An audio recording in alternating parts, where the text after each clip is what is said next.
What does patchouli, bad civil engineering, and Indian food have to do with politics? I'm not gonna just tell you, you have to watch.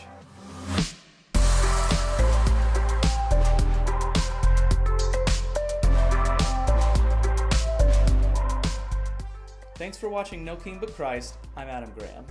A few months ago, my wife and I took a routine trip to Asheville, North Carolina.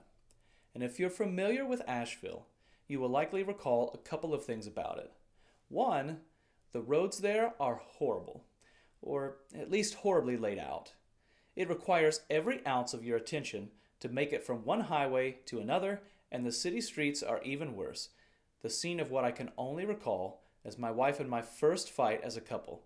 Me, assuming that I had made a correct turn, she, frustrated that I pridefully wouldn't turn around. And two, Asheville is known for a certain reputation, being an eclectic hub, a spiritual mecca for gurus and hippies, and home to what is probably the most progressive North Carolinians in the state, short of the eastern college towns. It only followed that we should probably be able to find some ethnic food that otherwise would have been rare for us. So we found a little curry house downtown and placed an order. And while in that little bar lobby, I took a moment to read through an Instagram-worthy chalkboard composition of their mission. And as I read through the typical ad copy, a number of statements and keywords stood out to me, either explicitly highlighted in different colors or just jumping out due to my alertness for bias. Of particular note were statements like support of local economies, or paying a living wage, protecting the environment, and celebrating diversity. And I found myself quickly rolling my eyes inside at the obvious pretension with which someone must have written this blatant sloganeering, and immediately began constructing the straw man of their entire personality and projecting it onto the entire establishment.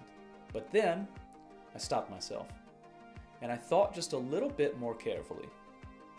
I began to realize that, though the talking points were hit, there was no overt political message being presented. There was no call to arms to lobby for wide-sweeping regulation and enforcement of these practices across the whole of restaurants and businesses everywhere. There was no lambast of those who wouldn't or couldn't run their business with the same standards.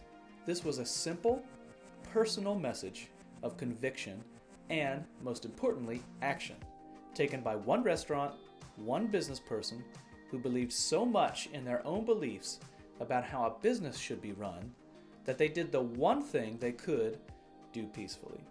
They lived it out themselves.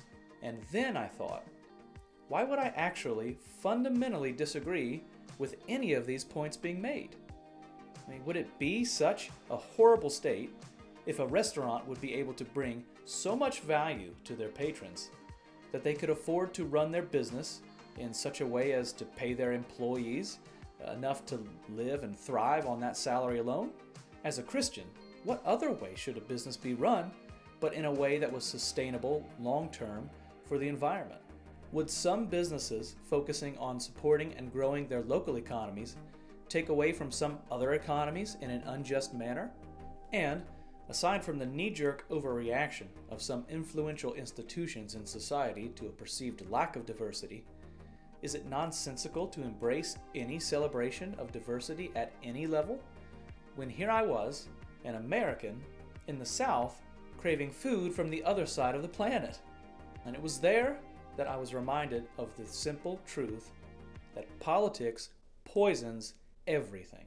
I was so eager to dismiss this message, this mission, because I had been trained to. I mean, sure, it is quite possible that the author of that mission holds political principles that I would be diametrically opposed to, and they may even despise me and my values for them.